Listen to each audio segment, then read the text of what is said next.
Assalamualaikum warahmatullahi wabarakatuh. Saya Eli Rohmawati, NPM 191302100027 akan menjelaskan mengenai ruang lingkup bank dan lembaga keuangan lain.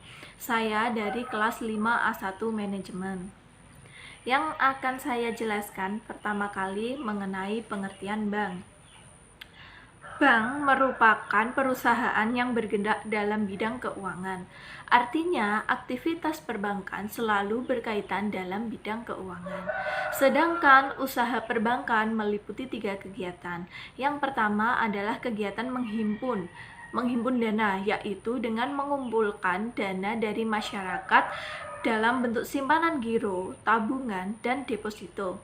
Biasanya sambil diberikan balas jasa yang menarik seperti bunga dan hadiah sebagai rangsangan bagi masyarakat.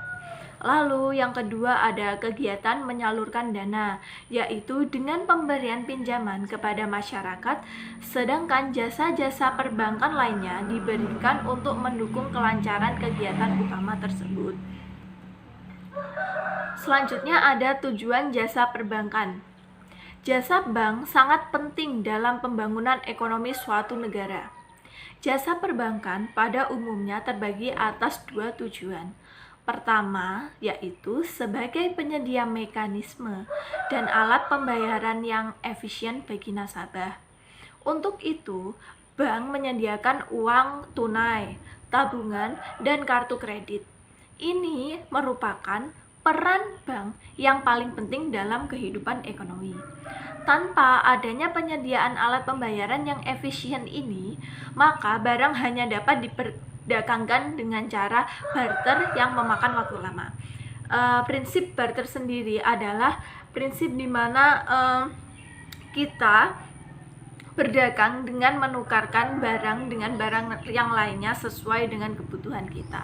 Namun dengan adanya jasa perbankan, kita dapat melakukan perdagangan dengan menggunakan uang atau dengan menggunakan alat pembayaran yang sangat efisien. Lalu ada tujuan yang kedua adalah dengan menerima tabungan dari nasabah dan meminjamkannya kepada pihak yang membutuhkan dana. Berarti bank meningkatkan arus dana untuk investasi dan pemanfaatan yang lebih produktif. Bila peran ini berjalan dengan baik, ekonomi suatu negara akan cepat meningkat. Tanpa adanya arus dana ini, uang hanya bisa berdiam di saku seseorang. Orang tidak dapat memperoleh pinjaman dan bisnis tidak dapat dibangun karena tidak memiliki dana pinjaman. Dalam pembicaraan sehari-hari, bank dikenal dengan sebagai lembaga keuangan yang kegiatan utamanya menerima simpanan giro, tabungan, dan deposito. Kemudian, bank juga dikenal sebagai tempat untuk meminjam uang atau biasa disebut dengan kredit bagi masyarakat yang membutuhkannya. Di samping itu, bank juga dikenal sebagai tempat untuk menukarkan uang, memindahkan uang, atau menerima segala macam bentuk pembayaran dan setoran seperti pembayaran listrik, telepon, PDAM, pajak, uang kuliah, dan masih banyak lagi.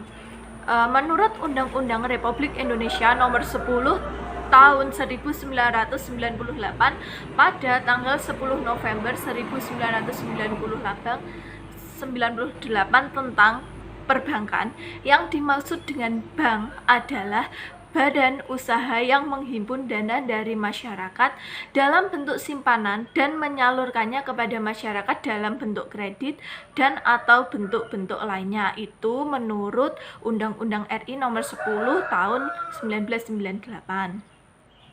Dari pengertian di atas dapat dijelaskan secara lebih luas lagi bahwa bank merupakan perusahaan yang bergerak dalam bidang keuangan.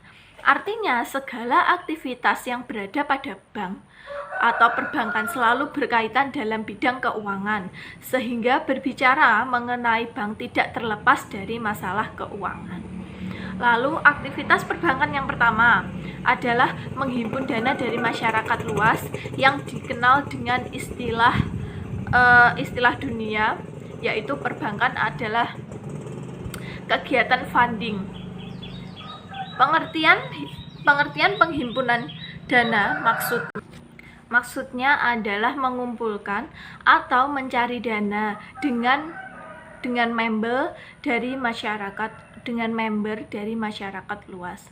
Agar masyarakat mau menyimpan uangnya di dalam bank, maka pihak perbankan memberikan rangsangan berupa balas jasa yang akan diberikan kepada penyimpan.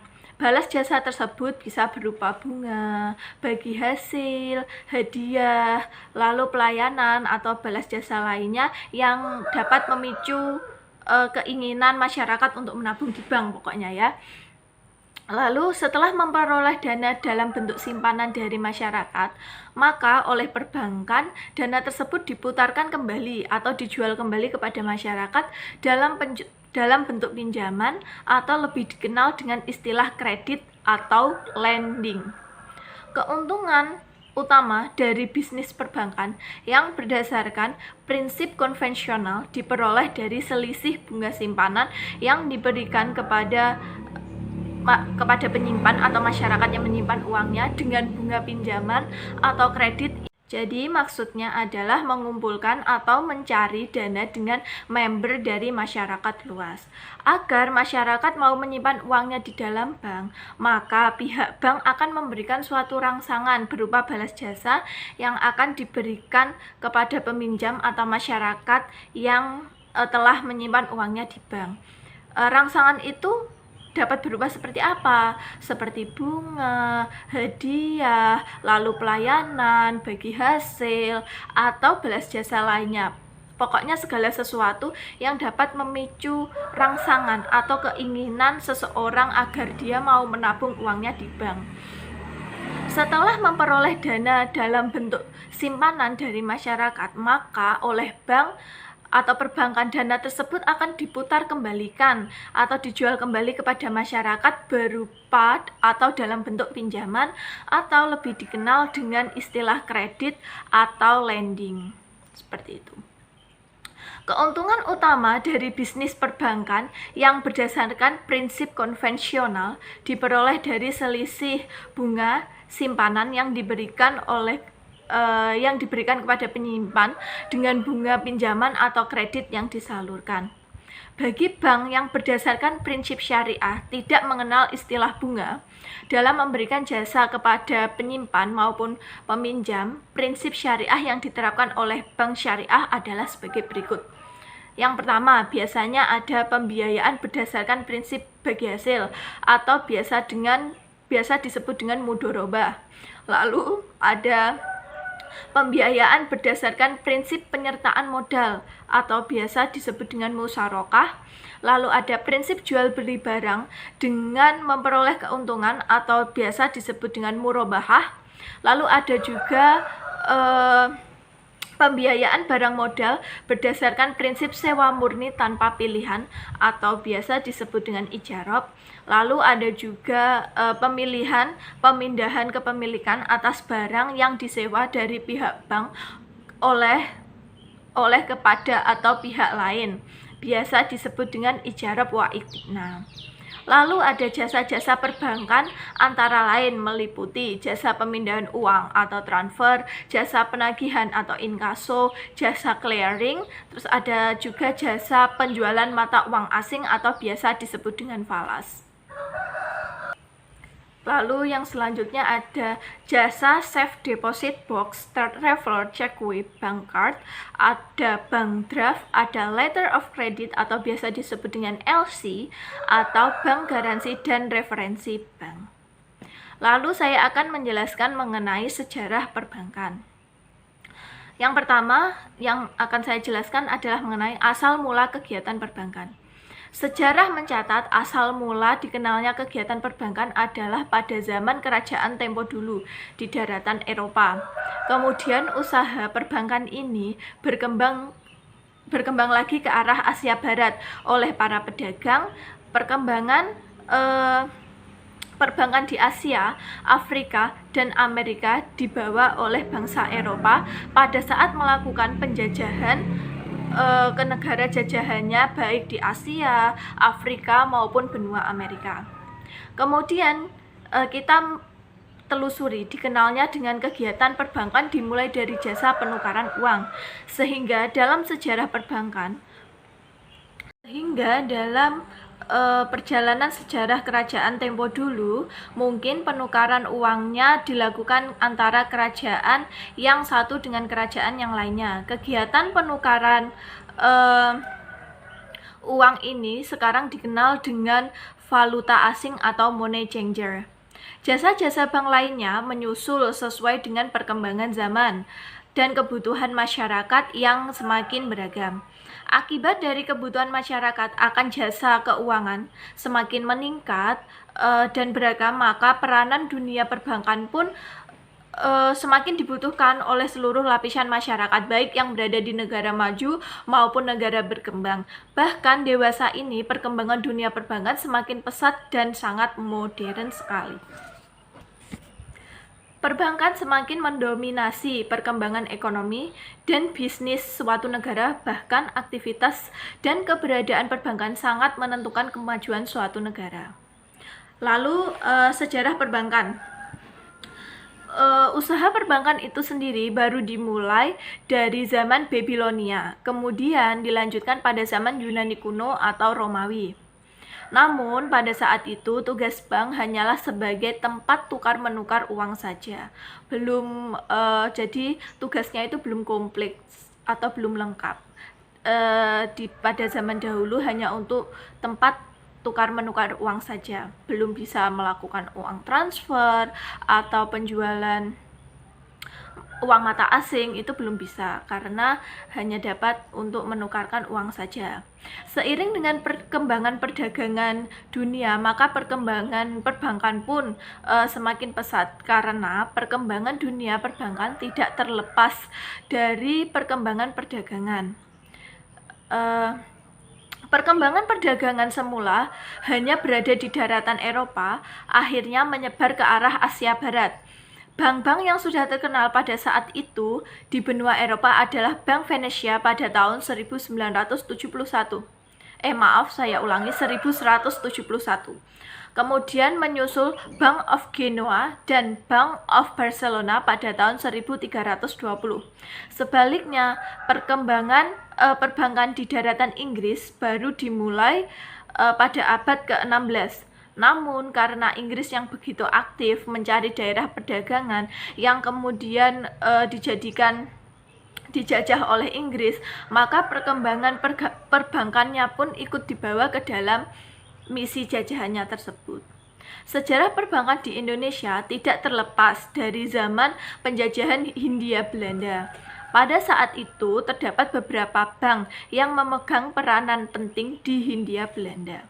Bank-bank yang ada antara lain yaitu De Javasche N.V., The Postpaar of Bank, The Algemeen Volkskrediet, Nederlandse Maatschappij atau biasa disebut dengan NHM, lalu ada National Handelsbank atau NBH, lalu ada juga The Eskomto Bank NV. Di samping itu terdapat pula bank-bank milik pribumi, Cina, Jepang, dan Eropa lainnya. Bank-bank tersebut antara lain Bank Nasional Indonesia, NV Bank Bumi, The Chartered Bank of India, dan Batavia Bank. Pada zaman kemerdekaan perbankan di Indonesia bertambah maju dan berkembang lagi, beberapa bank Belanda dinasionalisir oleh pemerintah Indonesia.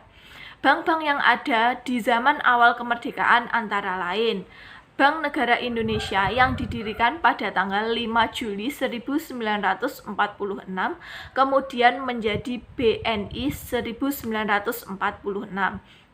Lalu yang kedua ada Bank Rakyat Indonesia yang didirikan pada tanggal 22 Februari 1946.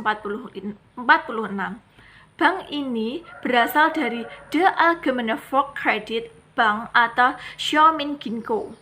Jadi asalnya dari Bank BRI itu adalah dari Allgemeine Volkskredietbank atau Xiaominginko. Bank Dagang Indonesia (NV) di Banjarmasin pada tahun 1949, lalu ada Kalimantan Corporation Trading di Samarinda pada tahun 1950, kemudian merger dengan Bank Pasifik. Merger itu dijadikan satu dengan Bank Pasifik. Lalu yang terakhir ada Bank Timur NV di Semarang, lalu berganti nama dengan menjadi Bank Gemari, kemudian merger dengan Bank Sentral Asia atau Bank BCA pada tahun 1949. Lalu selanjutnya ada sejarah bank pemerintah. Seperti diketahui bahwa bangsa Indonesia mengenal dunia perbankan dari bekas penjajahan Belanda. Oleh karena itu, sejarah perbankanannya pun tidak terlepas dari pengaruh negara yang menjajahinya, baik untuk bank pemerintah maupun bank swasta nasional. Berikut ini akan saya jelaskan secara singkat sejarah Bani Bank milik pemerintah Indonesia, yaitu yang pertama ada Bank Sentral. Bank sentral di Indonesia adalah Bank Indonesia atau kita biasa mengetahuinya dengan nama BI berdasarkan Undang-Undang Nomor 13 Tahun 1968. Kemudian ditegaskan lagi dengan Undang-Undang Nomor 23 Tahun 1999.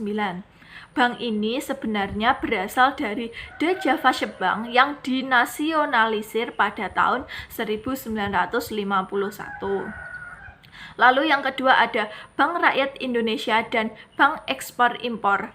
Bank ini berasal dari The Allgemeine Volkskredietbank. Kemudian dilebur setelah bank tanggal dengan nama Bank Nasional Indonesia Unit 2. Yang bergerak di bidang rural dan eksim dipisahkan lagi menjadi dua bagian. Yang pertama adalah bagian yang membidangi rural menjadi Bank Rakyat Indonesia atau kita biasa menyebut dengan BRI dengan Undang-Undang Nomor 21 Tahun 1968. Lalu bidang yang kedua adalah yang membidangi eksim dengan Undang-Undang Nomor 22 Tahun 1968 yang menjadikan Bank Ekspor Indonesia. Lalu selanjutnya yang ketiga ada Bank Negara Indonesia 1946 atau biasa disebut dengan BNI. Bank ini menjalankan fungsi BNI Unit 3 dengan Undang-Undang Nomor 17 Tahun 1968 berubah menjadi Bank Negara Indonesia 1946. Lalu ada juga Bank Dagang Negara atau biasa disebut dengan BDN. BDN berasal dari Eskomto Bank yang dinasionalisir dengan PP nomor 13 tahun 1960. Namun PP ini dicabut dengan Undang-Undang nomor 18 tahun 1968 menjadi Bank Dagang Negara. BDN satu-satunya bank pemerintah yang berada di luar Bank Negara Indonesia Unit. Lalu selanjutnya yang kelima ada Bank Budidaya atau biasa disebut dengan BBD. BBD semula berasal dari Nederland Indische Handelsbank, kemudian menjadi Bank Negara Indonesia Unit 4 berdasarkan Undang-Undang Nomor 19 Tahun 1968 menjadi Bank Budidaya.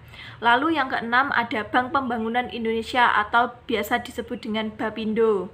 Bapindo didirikan dengan Undang-Undang Nomor 21 Tahun 1960 yang merupakan kelanjutan dari Bank Industri Negara atau biasa disebut dengan BIN tahun 1951. Lalu yang ketujuh ada Bank Pembangunan Daerah atau BPD. Didirikan di daerah tingkat 1. Dasar hukum pendirian dari BPD ini adalah Undang-Undang Nomor 13 Tahun 1962. Lalu yang kedelapan ada Bank Tabungan Negara atau kita biasa mengenal dengan sebutan Bank BTN. Bank BTN ini berasal dari The Post Bar Bank yang kemudian menjadi Bank Tabungan Pos pada tahun 1950, selanjutnya menjadi Bank Tabungan Negara dengan Undang-Undang Nomor 20 tahun 1968. Dan yang terakhir ada Bank Mandiri. Bank Mandiri merupakan hasil merger atau hasil gabungan antara Bank Budidaya (BBD), Bank Dagang Negara (BDN), Bank Pembangunan Indonesia (BAPINDO), dan Bank Ekspor Impor atau Bank Eksim. Hasil merger keempat bank ini dilaksanakan pada tahun 1999. Lalu yang selanjutnya yang akan saya jelaskan adalah mengenai jenis-jenis bank. Perbedaan jenis perbankan dapat dilihat dari segi fungsi bank serta kepemilikan bank. Dari segi fungsi, perbedaan yang terjadi terletak pada luasnya kegiatan ataupun jumlah produk yang ditawarkan maupun jangka waktu wilayah operasinya. Sedangkan kepemilikan perusahaan dilihat dari segi kepemilikan saham yang ada serta akte pendirian daripada bank tersebut. Kalau dilihat dari segi fungsinya, menurut Undang-Undang Pokok Perbankan Nomor 14 Tahun 1967, jenis perbankan menurut fungsinya terdiri dari bank umum, bank pembangunan, bank tabungan, dan bank pasar. Undang-Undang Perbankan Nomor 7 Tahun 1992 dan Undang-Undang Nomor 10 Tahun 1998, maka jenis perbankan terdiri dari bank umum, Bank Perkreditan Rakyat atau BPR, di mana bank umum dan bank tabungan berubah fungsinya menjadi bank umum, sedangkan bank desa, bank pasar lumbung desa, dan bank pegawai menjadi bank perkreditan rakyat atau biasa disebut dengan BPR. Saya akan menjelaskan satu persatu ya di sini. Yang pertama ada bank umum. Bank umum adalah bank yang melaksanakan kegiatan usaha secara konvensional dan atau berdasarkan prinsip syariah yang dalam kegiatannya memberikan jasa dalam lalu lintas pembayaran. Sifat yang diberikannya adalah umum, dalam artian dapat memberikan seluruh jasa perbankan yang ada. Begitu pula dengan wilayah operasinya, dapat dilakukan di seluruh wilayah. Bank umum ini sering disebut dengan bank komersil atau commercial bank. Lalu yang kedua ada Bank Perkreditan Rakyat atau biasa disebut dengan Bank BPR. Bank BPR adalah bank yang melaksanakan kegiatan usaha secara konvensional atau berdasarkan prinsip syariah yang dalam kegiatannya tidak memberikan jasa dalam lalu lintas pembayarannya. Artinya di sini kegiatan Bank BPR ini jauh lebih sempit dibandingkan dengan kegiatan bank umum. Lalu kalau dilihat dari segi kepemilikannya, ditinjau dari segi kepemilikannya, maksudnya itu siapa saja yang memiliki bank tersebut. Kepemilikan ini dapat dilihat dari akte pendirian dan penguasaan saham yang dimiliki bank yang bersangkutan. Jenis bank yang dapat dilihat dari segi kepemilikannya adalah sebagai berikut. Yang pertama adalah bank milik pemerintah, di mana bank milik pemerintah ini baik akte pendirian maupun modalnya dimiliki oleh pemerintah, semuanya oleh pemerintah. Sehingga seluruh keuntungan bank ini dimiliki oleh pemerintah pula. Contoh bank milik pemerintah antara lain Bank Negara Indonesia 46 atau BNI, Bank Rakyat Indonesia atau BRI, lalu ada Bank Tabungan Negara atau Bank BTN, lalu yang keempat ada Bank Mandiri. Lalu yang selanjutnya ada bank milik pemerintah daerah. Untuk bank milik pemerintah daerah sendiri atau biasa kita sebut dengan Bank Pemda terdapat di daerah tingkat 1 dan tingkat 2, masing-masing berprovinsi sebagai berikut. Contohnya adalah BPD DKI Jakarta, BPD Jawa Barat atau Bank Jabar, lalu ada BPD Jawa Tengah atau Bank Jateng, lalu ada BPD Jawa Timur atau Bank Jatim. Kalau biasanya untuk para dosen, guru, aset-aset negara atau para pekerja pemerintah itu gajinya semua semua gaji, semua tunjangan itu melalui Bank Jatim ini ya teman-teman. Lalu ada BPD Riau atau Bank Riau. Lalu yang ketiga ada bank milik swasta nasional. Bank milik swasta nasional merupakan bank dengan jenis seluruh atau sebagian besar sahamnya dimiliki oleh swasta nasional, serta akte pendiriannya pun dimiliki oleh swasta. Contoh banknya adalah Bank Muamalat, Bank Sentral Asia.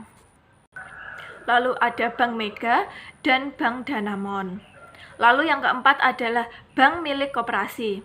Kepemilikan saham-saham pada bank milik koperasi ini dimiliki oleh perusahaan yang berbadan hukum koperasi. Sebagai contoh adalah Bank Umum Koperasi Indonesia atau kita kenal dengan istilah Bukopin.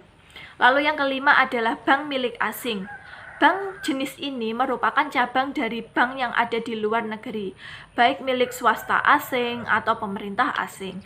Jelas kepemilikannya pun dimiliki oleh pihak luar negeri, bukan dalam negeri.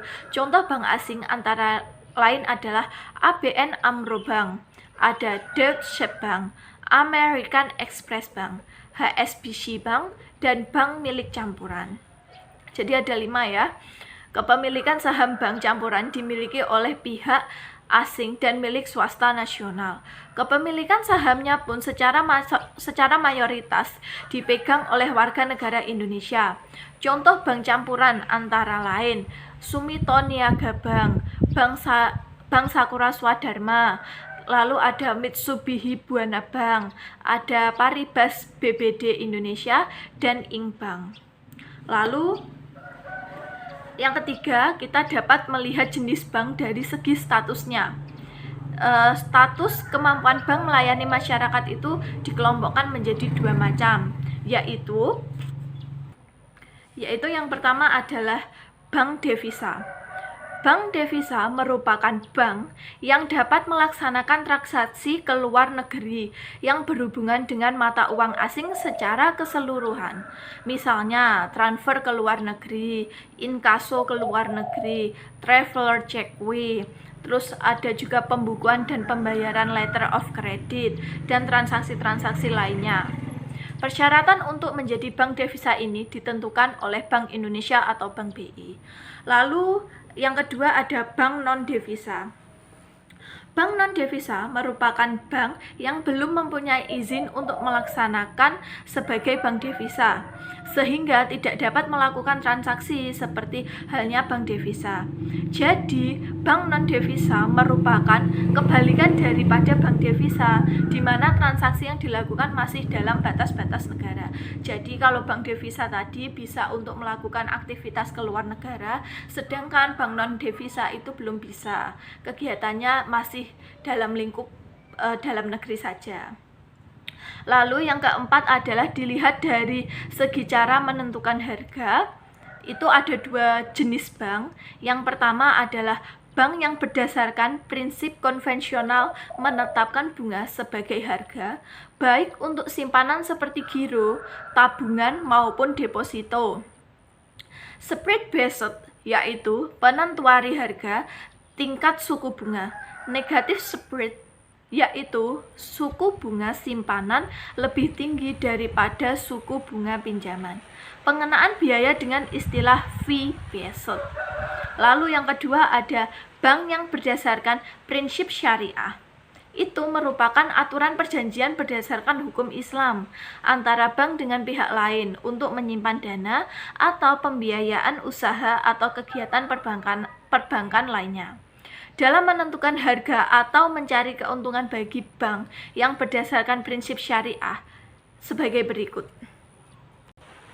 Yang pertama ada pembiayaan berdasarkan prinsip bagi hasil atau mudorobah, ada pembiayaan berdasarkan prinsip penyertaan modal atau musarokah, lalu ada juga prinsip jual beli barang dengan memperoleh keuntungan atau murabahah, lalu ada juga pembiayaan barang modal berdasarkan semurni tanpa pilihan atau biasa disebut dengan ijarah, lalu ada juga pilihan pemindahan kepemilikan atas barang yang disewa dari pihak bank oleh pihak lain atau biasa disebut dengan ijarah wiktina. Lalu selanjutnya ada kegiatan-kegiatan bank. Kegiatan perbankan secara sederhana yaitu membeli uang atau menghimpun dana dan menjual uang atau menyalurkan dana. Adapun kegiatan-kegiatan perbankan yang ada di Indonesia dewasa ini atau baru-baru ini adalah yang pertama adalah menghimpun dana dari masyarakat atau funding dalam bentuk simpanan giro atau demand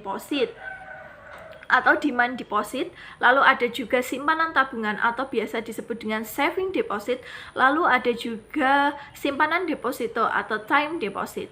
Lalu yang kedua adalah menyalurkan dana ke masyarakat atau biasa disebut dengan lending dalam bentuk kredit investasi, lalu kredit modal kerja, dan yang ketiga adalah kredit perdagangan. Serta yang ketiga adalah memberikan jasa-jasa bank lainnya atau biasa disebut dengan service. Contoh saja adalah transfer atau kirim uang, inkaso atau collection, clearing, lalu ada safe deposit box, dan ada bank card. Lalu ada bank notes atau falas, itu biasanya disebut dengan jual beli mata uang asing. Lalu ada bank garansi, referensi bank, bank draft, letter of credit atau biasa disebut dengan LC, cek wisata atau traveler cekwi, jual beli surat-surat berharga. Lalu ada yang menerima setoran-setoran seperti pembayaran pajak, telepon, listrik, air, uang kuliah, dan lain-lain. Lalu ada juga yang melayani pembayaran-pembayaran seperti gaji, pensiun, lalu ada honorarium, ada tunjangan, terus ada pembayaran dividen, kupon, pembayaran bonus atau hadiah, dan lain-lain. Di dalam pasar modal, perbankan dapat memberikan atau menjadi penjamin emisi atau underwriter. Lalu ada penjamin atau guarantor. Lalu ada wali amanat atau trustee perdagangan internasional. Lalu ada perantara perdagangan efek atau pialang atau broker. Lalu ada pedagang efek atau dealer, lalu ada juga perusahaan pengelola dana atau biasa disebut dengan investment company. Lalu ada kegiatan-kegiatan bank perkreditan rakyat. Yang pertama adalah menghimpun dana dalam bentuk simpanan tabungan maupun simpanan deposito. Lalu larangan-larangan bagi bank perkreditan rakyat adalah sebagai berikut: menerima simpanan giro, mengikuti clearing, melakukan kegiatan valuta asing, dan melakukan kegiatan perasuransian itu tidak diperbolehkan bagi bank perkreditan rakyat. Lalu kegiatan-kegiatan bank campuran dan bank asing adalah dalam mencari dana, bank asing dan bank campuran dilarang menerima simpanan dalam bentuk simpanan tabungan. Kredit yang diberikan lebih diarahkan pada bidang-bidang tertentu seperti perdagangan internasional, bidang industri dan produksi, serta penanaman modal asing ataupun campuran. Nah, sekian penjelasan materi dari saya mengenai bank dan lembaga keuangan yang lainnya. Jika ada salah kata atau kurangnya saya dalam menjelaskan, saya memohon maaf. Terima kasih. Wassalamualaikum warahmatullahi wabarakatuh.